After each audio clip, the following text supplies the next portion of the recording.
ఈ రోజు అనగా 28/9/2024 మంచిర్యాల జిల్లా మందమని పట్టణంలో మదర్ తెరిసా ఉన్నత పాఠశాలలో కె భువనేశ్వరి ఎన్జీఓ గారి ఆధ్వర్యంలో నిర్వహించిన హైడ్రా అనే అవగాహన సదస్సులో భాగంగా చంద్రశేఖర్ సార్ మరియు విద్యార్థులు అధ్యాపకులు పాల్గొని వారికి బఫర్ జోన్ FTL అనే టాపిక్ పై విద్యార్థులకు వివరించడం జరిగింది.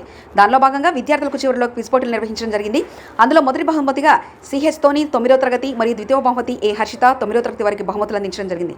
చివరికి కె భువనేశ్వరి ఎన్జీఓ మాట్లాడుతూ మన యొక్క సహజ వనరులు వాటి ఉపయోగాలు తెలియజేస్తూ అవి రాబోయే భావితరాలకు ఎంతో ఉపయోగపడుతుందని విద్యార్థులకు అవగాహన సదస్సులో ఆమె సూచించారు.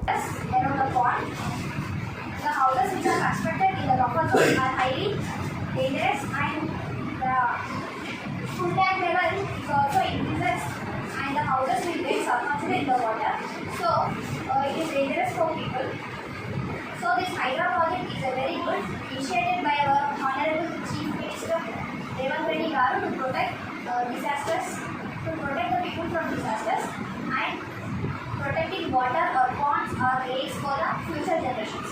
Thank you for giving this opportunity to talk few words about Hydra. నేను మదర్ తెరిసా హై స్కూల్లో 9వ తరగతి చదువుతున్నాను. ఈరోజు నేను హైడ్రా అనే కార్యక్రమం గురించి మాట్లాడడానికి ముందుకు వచ్చాను. గౌరవనీయులైన మన ముఖ్యమంత్రి గారు హైడ్రా అనే కార్యక్రమాన్ని అద్భుతంగా నిర్వహిస్తున్నారు. దీని యొక్క ముఖ్య ఉద్దేశం ఏంటంటే చెరువులను నదులను కాపాడుకోవడం మరియు భారీ వర్షాల వల్ల కలిగే విపత్తులను నివారించడం.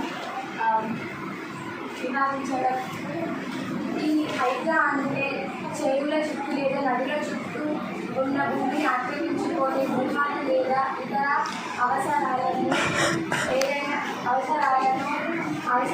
ఏదైనా కట్టడాలను గుర్తించి వాటిని తొలగించి చెరువు లేదా నదిని కాపాడుకోవడం ఈ కార్యక్రమం యొక్క ముఖ్య ఉద్దేశం. దీనివల్ల భావితరాలకు లాభం చేకూరడమే కాకుండా విపత్తులను నివారించవచ్చు. అందుచేత ప్రజలు భవిష్యత్తులో ఇలాంటి బఫర్ ఓజోన్లలో గృహాలు కానీ పరిశ్రమలు కానీ నిర్మించకూడదు. అలా ఉంటారని ఆశిస్తూ ఈ అవకాశాన్ని నాకు కల్పించినందుకు ధన్యవాదాలు.